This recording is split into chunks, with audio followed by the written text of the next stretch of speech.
Welcome back. So today I wanted to tell you about just what I've been doing to live my very best quarantine life. So I basically, in every shop I've been in, don't know if this is like a world thing, a UK thing, a Scottish thing, there's no yeast for bread anywhere. Personally, I think everybody's got the exact same idea and everybody is making bread because it takes up a full day. So quarantine be boring. So obviously, folk are wanting to make bread that takes like 5 hours. So basically, I wanted to make bread too. I've made one loaf of bread in the past because I usually make cakes, and it was my fiance's birthday and I didn't want to bake any more cakes. I was fed up with cakes. So I made him a birthday bread instead. I don't know if I've got a picture for it. If I do have a picture of it, I'll post it up. Put candles in and everything. It was really weird. But anyway, yeah. And then the only other bread I've made after that was a packet pre-made thing. So that one doesn't even really count. I don't think she didn't even need to do anything to that one. So I wanted to make bread. I wanted to do something to use up some time, and I ended up watching, it was a Try Guys video about Ned was making sourdough bread, and I watched it and it looked the hardest ever, but it took him ages, and so I thought to myself, well, I'll just give it a bash. So basically I made my sourdough starter with the thoughts of this is absolutely not going to work, but said you're supposed to name your starter, so I named mine Boris the Bread, and because Boris Johnson's the Prime Minister and I seem to be watching him every single night in his updates, so I was like, well, Boris the Bread. So looked after Boris the Bread my very best that I possibly could, and you'll never believe it, it worked. So I started the starter by combining 100 grams of regular flour and then the warm water. It wanted strong white flour, but I didn't have it, but it didn't really matter. Day 1, Boris the Bread. So this is me checking on the bread after the very first day. So basically every day I was just putting in 100 grams of flour and then the 125 millilitres of slightly warm water, which I think I'm right in saying worked out to be like half a cup of warm water, so that was easier than trying to measure it out with a jug every night. But I'm just adding in the flour, and then you want to mix it in, make sure it looks all nice and smooth again, and then basically you're just closing the lid and waiting for it to get all bubbly, and then when it gets bubbly, you've done a good job. Boris, you're alive.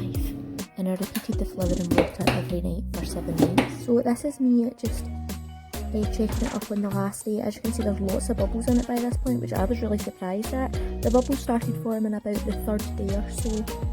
So now I'm adding in 300 grams of the sourdough starter. I was left with some afterwards, but to be honest with you, I didn't have enough flour to do anything with it, so I just had to throw the rest of it away, which is a shame. I'm adding in just the regular flour now, 500 grams of it. Again, I asked for strong white flour, but I didn't have any, so we just have to make do with what we've got. Now I'm adding in a teaspoon of salt. I really should have just guesstimated this because I was trying to put out those tiny wee holes into that spoon, and I was just getting salt everywhere. The joys of being a beginner of bread making. Eventually she adds in the salt. So that's a teaspoon of salt, and then next I'm adding in a tablespoon of honey. Now I was clever about this because I oiled the spoon first so that the honey would fall right out, and I was so chuffed with myself about that. So it's a tablespoon of honey, but I was doing 2 halves. So that's me letting you know it's honey, just in case that wasn't obvious. And now I'm adding in some water. This is 225 millilitres of warm water, and just putting it in the KitchenAid and knocking things over as I go. Now I know what you're thinking, Rachel, why have you not put a dough hook on that? And the answer is, oh look, I've not even attached the bowl properly.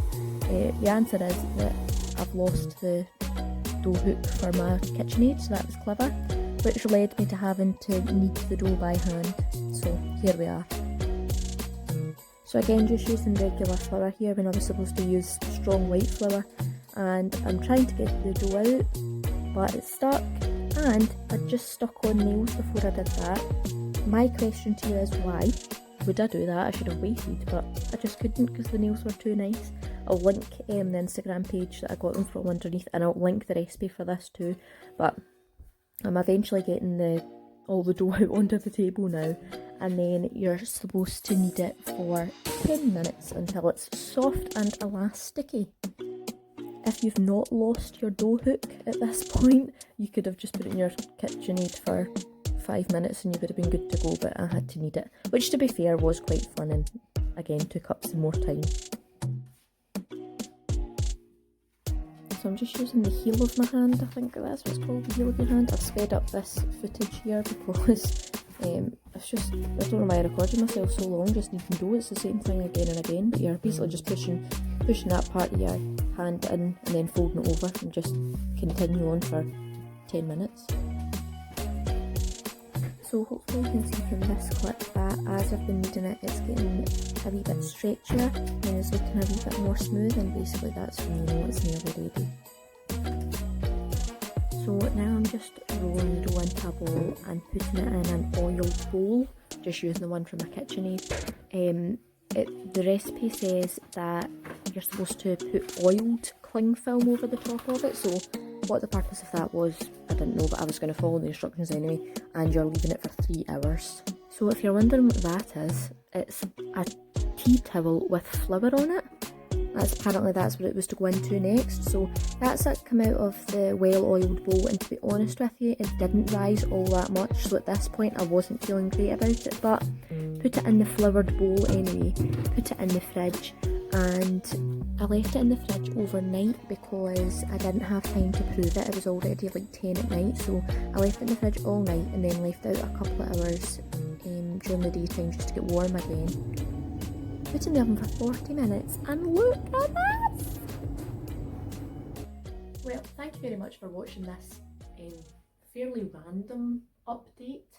The only other update I've got to share is about the wedding. Basically in Scotland they've not really lifted the restrictions of the lockdown at all, other than you can go out to exercise more than once a day now, so exciting.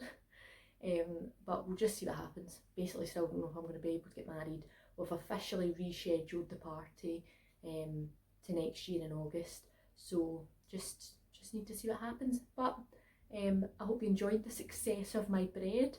If you want to, follow any of the instructions if you want, probably a bit vague.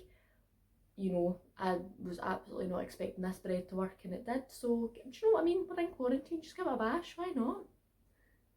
Right, thank you so much for watching. Remember, you can follow me on Instagram. I was posting some of the Boris the bread updates on my Instagram story. See you in the next video, which I don't know what it's going to be because I'm still just testing out the waters of this whole YouTube thing and see what works. So yeah, see you in the next one. Bye.